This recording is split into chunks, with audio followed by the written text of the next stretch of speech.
योगेन चित्तस्य पदेन वाचां मलं शरीरस्य च वैद्यकेन योपाकरोत्तं प्रवरं मुनीनां पतञ्जलिं प्राञ्जलिरानतोऽस्मि आबाहुपुरुषाकारं शङ्खचक्रा असिधारिणम् सहस्रशिरसं श्वेतं प्रणमामि पतञ्जलिं श्रीमते अनन्ताय नागराजाय नमो नमः श्रीगुरुभ्यो नमः.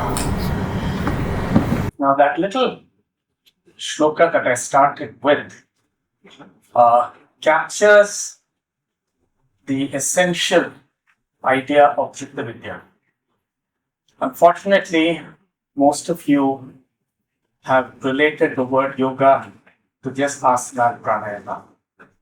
Well, that's not the focus of yoga. The focus of yoga is how the psyche, or what yoga calls the citta, goes from a disturbed mind into a mind that's capable of quietude and tranquility, and then on to much deeper levels of what's called samadhi and dhyana. And this particular little shloka, which praises Patanjali, talks about three things that he has given us.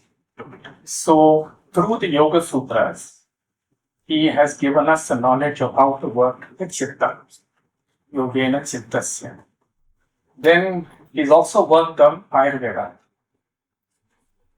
And he's also worked on grammar. So he's given essential works in all these three areas, which are the foundations for a good life. And what me and a few of my colleagues have done is we have studied the Yoga Sutras deeply and other Yoga Shastras and taken very important nuggets from this and contemporized it, contextualized it for a modern context. Now, what all does Yoga Sutra have? It has very profound wisdom, insights, deep insights. It also has very powerful practices that are transformative, and it has pragmatic wisdom. In fact, one of the things it starts with is the importance of food. Yeah. So let me take you through my journey in this. One of the things that happened to me when I just completed my graduation at IIT was I met up with this extraordinary person called Dharampaji. And he was a Gandhian.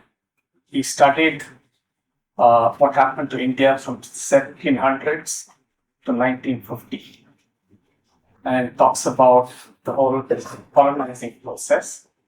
And he was in Chennai, Madras for quite a few years around the time when I finished. And he met a few of us from IIT, Engineering College, Architecture, and so on. He asked us a very critical question. He said, are you going to make India a great country by running behind the tails of the West?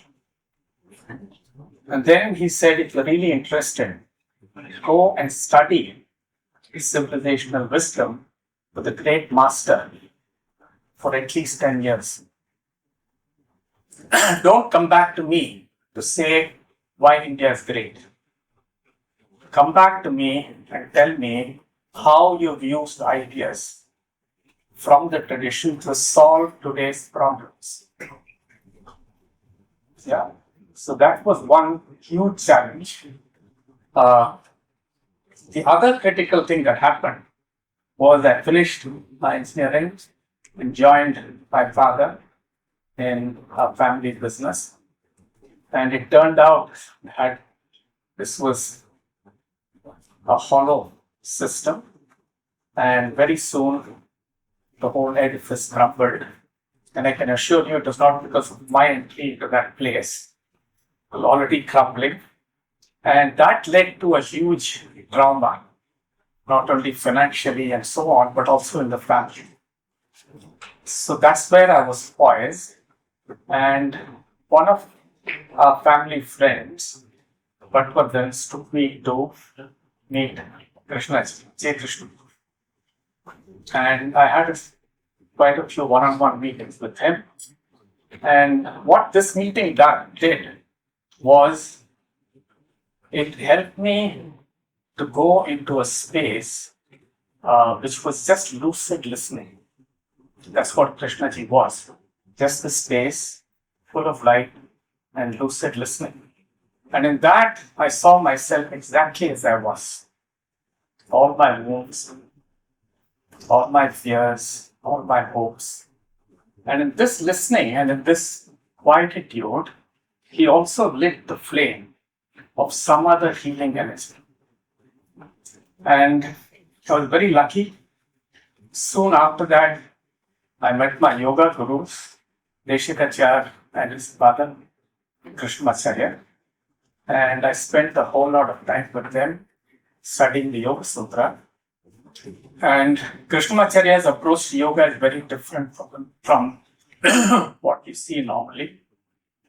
He starts with food, then he talks about the body and the asana practice as a way of looking at the self through the body from the inside.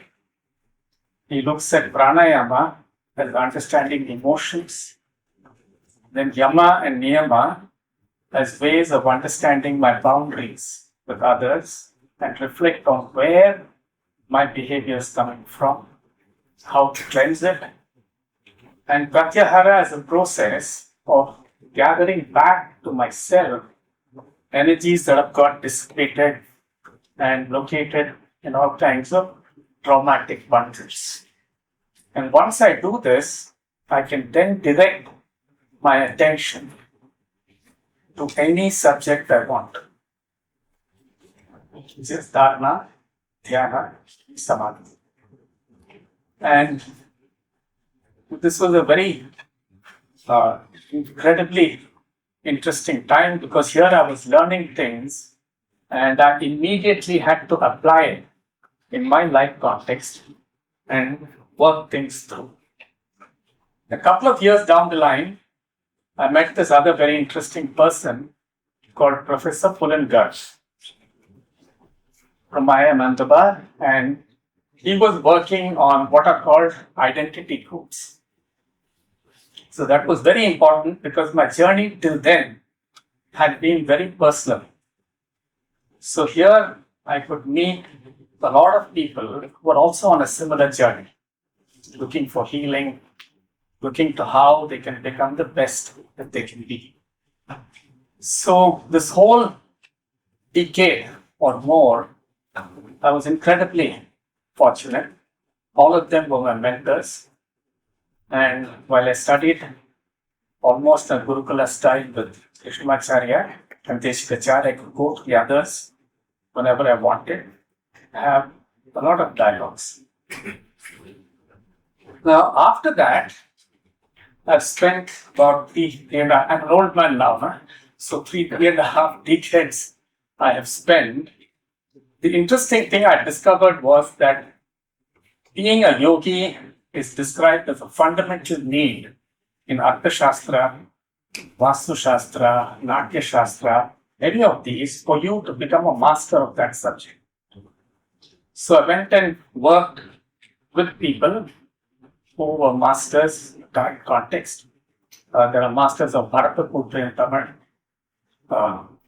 dancers from Kalakshetra, musicians, and so on. A lot of these practices, the sadhanas, are all very conducive to inner transformation. So I put that together and worked with what I'm calling Citta Vidya. And I've then worked with this over many years, working with leaders, organization transformations in very large Indian multinational startups, mid-level organizations. I've worked with Dalit groups. I've worked with craft groups. And I've worked with educators, a whole cross-section of people. So today, I actually feel, if Dharapalji was there, that I can actually go and tell him I lived up to the promise I gave him. Yeah. So, what is Citta Vidya? It's actually a convergence of things that are intrinsically coherent. Okay? So, one are the profound insights about the psyche, about the Citta from the Yoga Sutras. And on this bed, this foundation, I've worked with theatre, music, and art because these enable you to touch your rasa, your emotional qualia, the new word, the essence of your emotions, how they arise, how you express them, what happens in this expression, and so on. And also work with the Itihas Purana, not as some great stuff 5,000 years old, but today, when you really read the Mahabharata and the Ramayana, you get to touch archetypal energies within yourself. And archetypal energies are in the here and now. So you understand how to look at them and how to work with the drama they create inside. And then, of course, we created a whole group of people with whom to dialogue, but it's very important. Because without the Sangha, these transformative journeys are very lonely.